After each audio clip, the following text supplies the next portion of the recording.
Good morning. I trust all is well this morning for you and your families. Today we begin on chapter 2 of the book of James. We're going to start with verses 1 through 7. We may be able to get a little bit further, but we're going to start with verses 1 through 7. And verses 1 through 7 is basically talking about favoritism or being partial to people, which is, of course, we know that is a sin. There should be no favoritism among the church, the Christians. We should be all equal. We're equal in God's eye, and we should treat each other as we love ourselves, the way that we would want to be loved. So the verses are very self-explanatory, but I will read them, and we'll just go from there. It says, "My brethren, do not hold the faith of our Lord Jesus Christ, the Lord of glory, with partiality. For if there should come into your assembly a man with gold rings and fine apparel, and there shall also come in a poor man in filthy clothes, and you pay attention to the one wearing the fine clothes, and say to him, you can sit here in a good place, and say to the poor man, you stand there, or sit here at my footstool. Have you not shown partiality among yourselves, and become judges with evil thoughts? Listen, my brethren, my beloved brethren, has God not chosen the poor of this world to be rich in faith and heirs of the kingdom, which he promised to those who love him? But you have dishonored the poor man. Do not the rich oppress you and drag you into the courts? Do they not blaspheme the noble name by which you are called?" And this is a act that is done so regularly throughout churches and conferences and things of that nature, where we see a person dressed in a three-piece suit. As they enter into the room, you rush to that person and find them a seat up front. And then a person may come in with tattered jeans and a t-shirt, and you're going to push them aside to the back, which is so unfair and which is very judgmental, because in this day and age, this time, you can't go by the clothing that people wear. I know billionaires or millionaires who only wear t-shirts and jeans. And I know those people who are struggling don't have a pot or kettle in their house. And they wear three-piece clothes, and they have to pay $400 for their hair, and that's why they're broke, because they're not using the money wisely. But we judge people by the way that they appear, and that's wrong. That is absolutely wrong. And it's not a good feeling to do that. And I see it all the time in churches that I go to. I've been a victim of it myself. I've gone to conferences, and I know I have partnered with several ministries who focuses truly based on grace, which is what I am, a grace-based minister. And my focus is grace. And when I go to those conferences, I've spent so much money for that 7 week, for the hotels, eating out, and the traveling fair and all that. And I have a wonderful time, because there is, pastors and ministers that come from all over the world there, and it's a good time to commune and fellowship with them.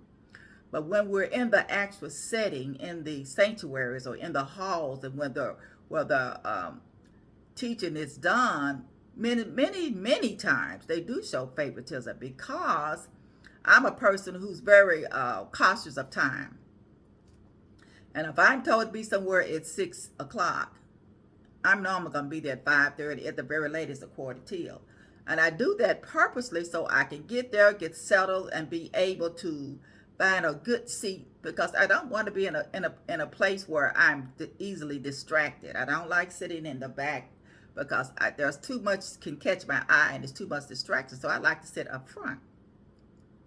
But there have been many times when I've gone to conferences and I've gotten there early, and then people will come in, suppose people of stature. I mean, when we're in these sittings, everyone should be equal.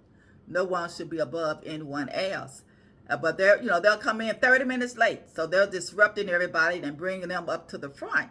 That is rude, and it's not equal, and it's not fair. We people got there on time for the entertainment, for the teaching, for whatever it may be. And if they can't do that, regardless of who they are, regardless of what title that they wear, they should be put in the back. If you're not on the program, I can see it. If you're on the program, I can see them bring you up front, hopefully through a side door where it won't disturb everyone. But we need to think about that and how it looks and how it makes people feel. It's not a good feeling. So I've been there and I've been placed in those situations, and I try to not be so judgmental when I see people doing that, but I want to go up and say to them, hey, look, you shouldn't do that. Someone needs to start making some changes. It's sad that we can't be like the earlier churches where everybody put everything together and everybody everybody had enough of everything. But the way that we are and the way our lives are, there's no way we can be like the early church. It's impossible, but we can do better than what we are doing. We can treat better. We can stop being so judgmental, because we are such a judgmental people. And we need to stop showing favoritism over others. We need to, when we're in churches or we're in areas where we can help someone. If someone come up to you and ask you to pray for them, prayer is always great. It's great. But they come to you, ask for prayer, and within that situation, you find out they don't have food to eat or they don't have any clothing. If you just pray and send them back, what have you done? You pray, but what have you actually done to help that person at this particular time? So what you can do is you pray for them, but make sure that they have some food, or make sure that they can get some clothing. Go to the next step. Don't just, pray and send them back out the door, because that's not what the church is all about. We're supposed to help the community and help one another, and we're supposed to treat people as we want to be treated. So when I read this lesson, I read these verses, bring to mind so many different scenarios that I have been in myself, where I can recall a time when it was at least 25 ministers, and we went out into the community, to the homeless people, and we were giving them food, and we fed them for one day. They didn't have clothing. We have clothes closet. Why not take clothing out there with you to give to the people who are in need? Don't say that, well, you need to come to our location and get the clothing. Well, if they could get to our location, they could probably, have clothing of their own. We need to look past certain situations and stop keeping people and keeping life in a little box, because it's much bigger than a little box. We need to start looking and working outside the box. We need to start truly being Christians. We should truly start trying to truly help people. If someone comes to you, give to them. In the midst of all that was going on, those 25 minutes out, there was a lady in a wheelchair. It had to be 103 degrees outside. She didn't have any shoes on. And I had just bought me a pair of beautiful shoes. I had been bragging about those shoes. There were some tennis shoes. And I was so excited. I had put them on. And but when I saw that she had no shoes on her feet, I took those shoes off my feet, went to my car, got what we call flip-flops, put those flip-flops on, and gave them to her. And when I gave her those shoes and placed those shoes on her feet, just the expression on her face was just a blessing for me. But then I was chastised by other ministers saying, why would you do that? And I'm saying to myself, why didn't you do it? It was just one pair of shoes. I probably got at least 150 pair of shoes. How would it have hurt me for giving that lady those shoes? Why could they not understand it? And that's because we're not looking and we're not acting like true Christians. We're not showing love, and love is important. God is all about love. Jesus is all about love, and we should be imitating that. We should show love to one another. So when I read these verses, I think about how we show favoritism and how we say we're helping people, but are we really? Yes, we can pray for them. That's a wonderful. Prayer is always great, but we need to take the next step.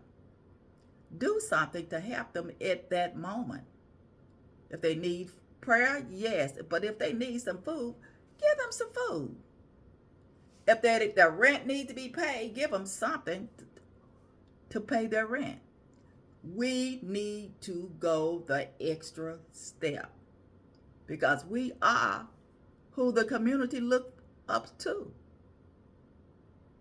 We are there supposed to be able to help the community. So we need to do a better job.